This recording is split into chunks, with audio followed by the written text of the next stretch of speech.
Give me a minute, okay? Hey y'all, welcome back to the Fat Alert Podcast where we speak on all things fat. How are you today and what made your day that way? I have not said that in a while. Oh my gosh, I'm so happy to get back into my brand. Anyways, as you can see in the title, we're going to be talking about how I survived childhood obesity and everything that came into play and how I turned out fine. I'm existing right now, aren't I? I'm healthy. Anywho's, if you haven't already, go grab you something to drink, something to eat, and let's get into it.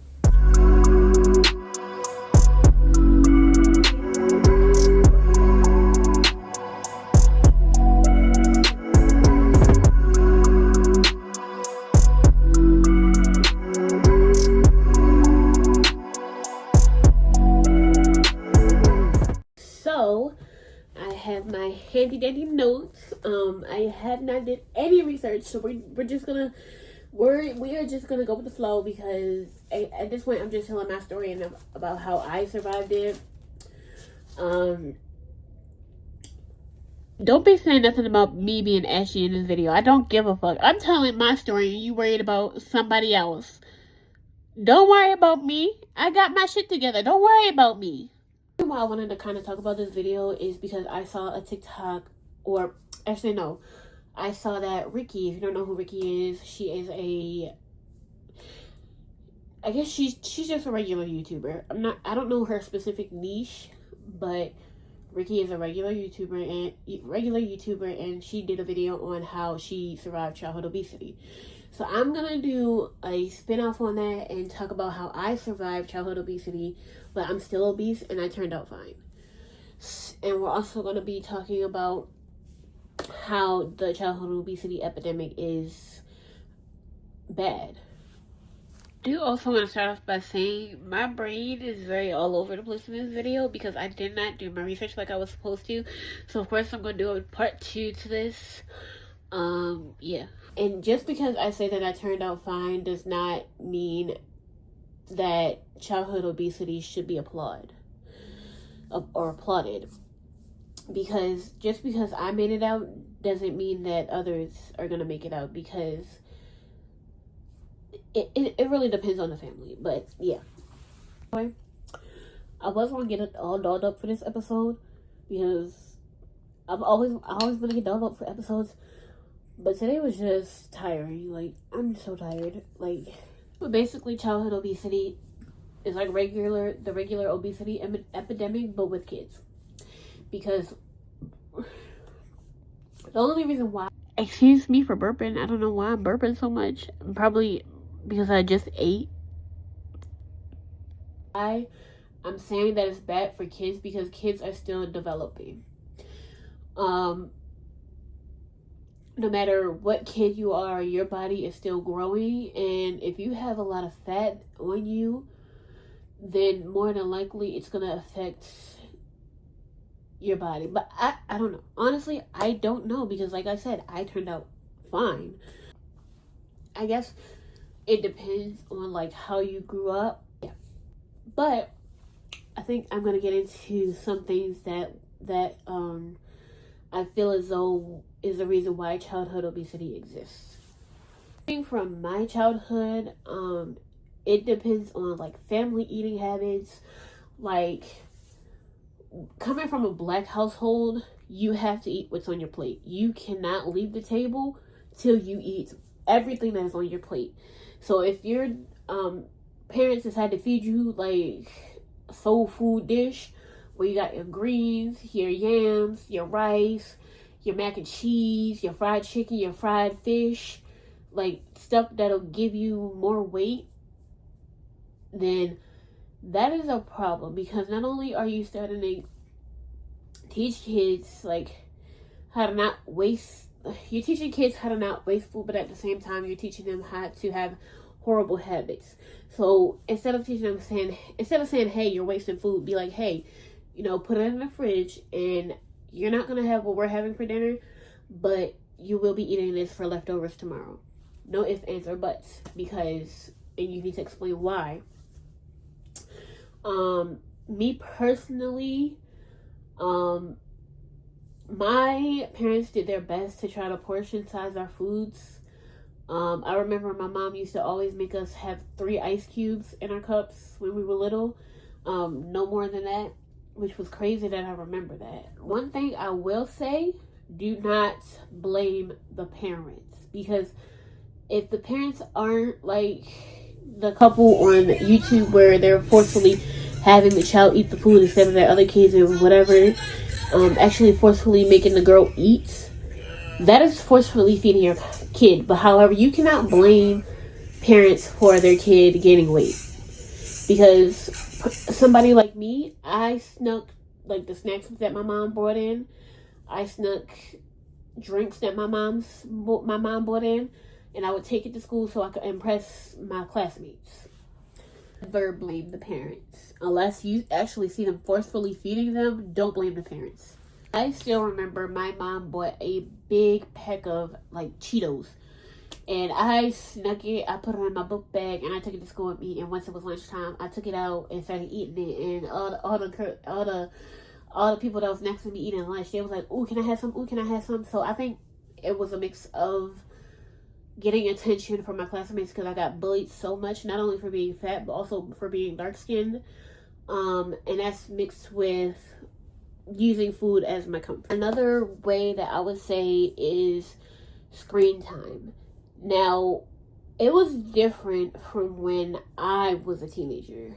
I was born in 2001. I actually found YouTube. That's where I did most of my... Actually, no, I'm not going to say YouTube. It wasn't social media. It was more so when I got my first electronic device. I got my first tablet, and I was always on it. I would skip meals. My mom would tell me to come eat. If I didn't come eat, oh well, that's my fault. I should have came and ate. So I was always on my phone. I ended up losing a couple pounds, because it's easy for when you're a kid to lose weight, and not eat. Or from my family, I guess.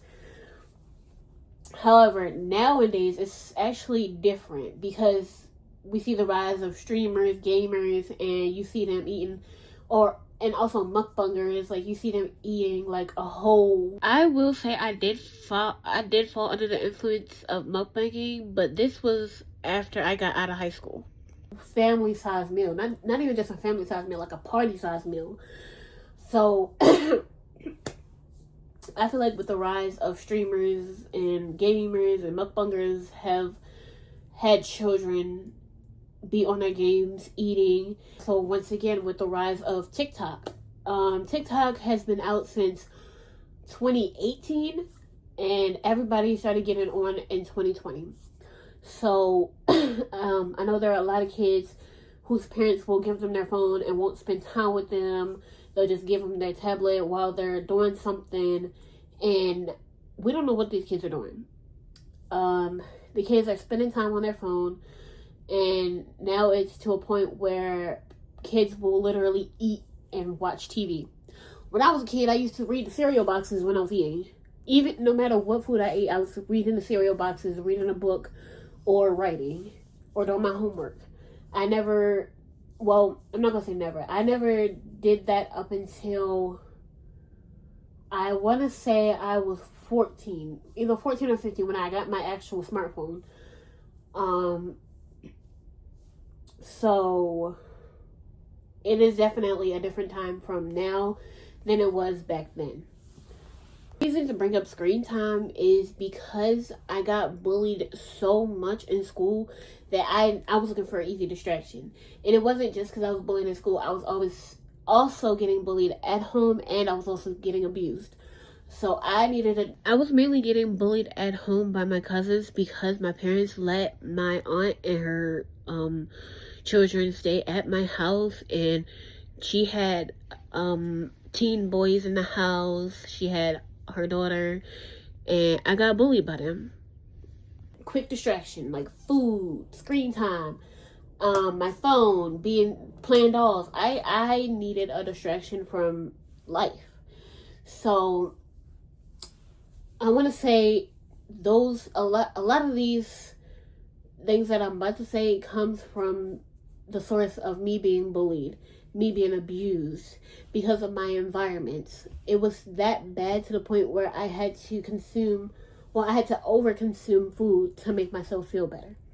And thank God that my parents changed, but there are a lot of lingering depressive disorders that I have now. Like, because I have, like, my depression is hitting me real hard now because I did not deal with being bullied from pre-K all the way up until my last year of high school. My senior year wasn't bad, but I've always been a target of bullying. Next one would be poverty. So now here's like, I know I'm going to reference a lot from TikTok because I'm on there so much because I'm trying to be a creator just like everybody else, but I feel like I'm trying to be more of an influence than everybody else. But anyways, poverty is one of also the leading causes of obesity in general, because we all know about environmental racism. We all know about redlining and how they put like all the processed foods, all the fake foods, and all the GMOs and acids and everything. They give it to the people who can afford it. Those people that can afford it are the Black communities. A lot of communities that are in poverty have majority Black people. They give it to the people who eat and who are going to eat anything to survive. So nowadays, I feel like they're giving us 3D printed food because I saw a video on that or something like that, and I'm kind of weirded out by that. But yeah, so I feel like poverty is definitely one of the things, because me right now, if I see something that's like 3 for $5, that's a steal. I don't care what's in it. I'm gonna take it. But when you're a kid, you have to eat what's in the house. Unless you have money yourself, you have to eat what is in the house. So whatever your mom buys, you have to eat. If she eats a whole bunch of junk food, you have to eat it. If she buys a whole bunch of healthy food, you have to eat it. Because we don't want food going to waste. And that's why I say family habits and childhood obesity are intertwined.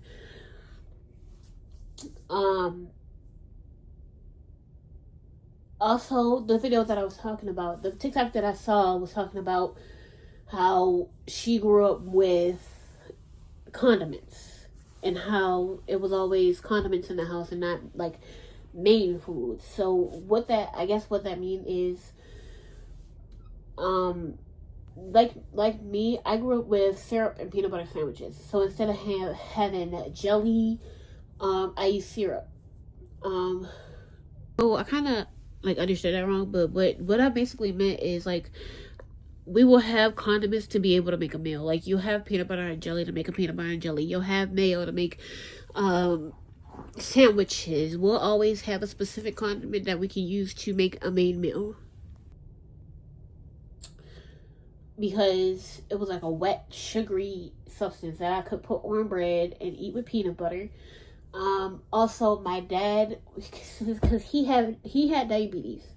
I don't know what age he started to have diabetes, but he had diabetes to where he would drink sugar water. So now, me personally, I didn't like sugar water. However, my brother, he drank a lot of sugar water. So we had sugar, bread, milk, eggs, all the like side. It's not really side. It's more so main, but it's also side. So milk, eggs, bread, the essentials that'll keep you full. I had a lot of ketchup, mustard, condiments in the fridge, pickles, lettuce, tomato. We had all the condiments in our house, but we never kept. Well, we did keep main course foods in our house. We always had rice, potatoes, pasta, beef, ground beef, chicken, pork chops, fish, and we never really had like the special foods. We never had wings, we never had lobster, and technically we couldn't even eat seafood because my dad was allergic to seafood. And now I'm still allergic to seafood now. Seafood, more so shellfish. Once again, going into the next one is the types of food. So that kind of interlinks with poverty. You know, we have fast foods where my mom or my dad, whenever we go out shopping or grocery shopping, we would stop and get fast food if we did our grocery shopping. So we would get KFC, McDonald's, Popeyes, whatever. If we was grocery shopping that day, we was getting fast food the same day. A lot of it came from, well, now we're going back to poverty because we weren't in poverty, but we were financially challenged. So whenever we had to leave the lights, well, whenever the lights goes out for a couple of days, we would spend a couple nights in a hotel. We would eat fast food. Whenever we was on the road, we would eat fast food. Whenever it was mainly my dad that brought home mostly fast food, because also when I was young, my dad did work at a KFC, so we had a lot of fast food then. So a lot of fast food came into play in my household when we did not have time. When I say not have time, I don't have time to cook. I didn't have time to clean. I didn't have time to get my life together, so we had to quickly just stop, go get some McDonald's, and we're all good. This next one, it kind of intertwines with screen time because a lot of kids, they lack their time to go to sleep because they have so much energy. And so back then, around my time growing up, I would have my DS or my phone playing Roblox, and I would hide under my blanket playing Roblox or doing some other stuff. That's a whole nother different story time for another video once again. And I would hide under my blanket, or if it wasn't with screen time, it was playing with my cats, because I remember with my dad, he was asleep, and then me, my sister, and my brother, we was under the blankets playing with our two cats, R.I.P. to them, Bella and Reds. We was playing with them. Then my sister and my brother heard my dad. They ran to their bed, but I was I was still playing with the cats, and I ended up getting in trouble. So yeah, funny moment there. But yeah, a lot of kids lack sleeping schedules because either their parents work too much or their parents don't care. So it's definitely also a lack of sleep. And I will also say, last thing, nowadays kids don't know what to do anymore. If they don't have their phone, they're spazzing out. If they don't have social media, they're spazzing out. So instead of picking up a book or playing with dolls or using their hands for something useful, they get upset when they don't have screen time. So when they're bored, they'll just sit there. And then when you're bored, you can make yourself something to eat. You get hungry from just sitting there. So you indulge in something sweet, or you indulge in something for, I forgot what it's called, for like something like that. So you get pleasure right then and there, not thinking about the long run of how your body's gonna feel and pleasure from eating. So yeah, I don't know why I put losing black card.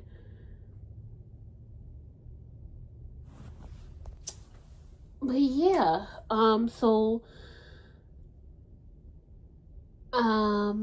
a lot of the things that I will say, I'm gonna list everything that happened to me, and a lot of things that help with my childhood obesity. So number one, I was abused inside the home. Snacking for comfort. I got bullied in and out of my house. I made friends, but I was also antisocial, so I was mute. I was bullied for being dark-skinned. I was groomed as a kid by a racist old white man online. fast food and going shopping, being overfed, but and all of that, my dad kept exercise equipment around the house. I don't know if y'all know what a gazelle is, but it's like you get a run. It's like you're running track, but in place. So he kept weights around the house. We did household chores, like we would help him carry stuff. But also, I think it's also from punishment that actually helped us. Like he would make us stand there with books in our arms. So that's why I also have a lot of muscle. And people don't know that I have a lot of muscle because all they see is the fat that's jiggling off me. Like, I have a lot of muscle, which is weirdly interrupted with a phone call. Dad had exercise equipment. He made us do like stuff around the house, like outside. Also, me and my siblings were very active kids. We would run around a lot. We went to the park a lot. We basically was like hyperactive kids. Like, not even just off sugar, but we like exercising. Like, well, I don't know about now, but like me personally, I like being active. I like walking around. I like running. So I definitely think that's what made my obesity okay. Yeah. If you haven't already, like, comment, and subscribe. Turn on the notification bell so you won't miss a video by moi. Comment these emojis if you got to the end of the video, and I will see you guys in the next one. Mwah. So don't forget to follow me on TikTok and Instagram.